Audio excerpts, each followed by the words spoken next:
Data related to chats, the knowledge game, votings and surveys can be viewed and exported in the evaluations.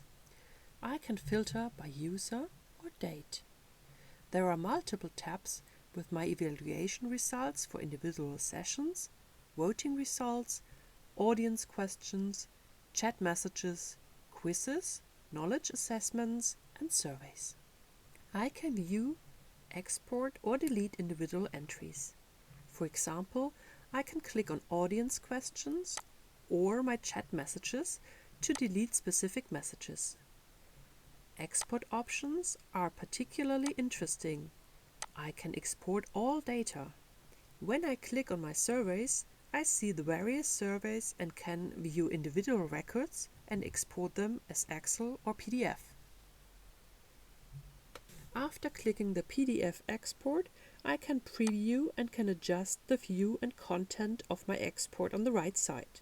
I can switch between portrait and landscape formats, adjust the resolution, or show or hide specific data. When I'm done, I click on Print and Save to generate my PDF. Depending on the tab, I can select multiple records via multi-select. I can export, compare or delete them together.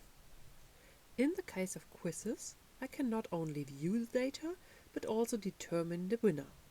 I can randomly select a winner from all participants, or the winner can be one of the participants with the highest scores.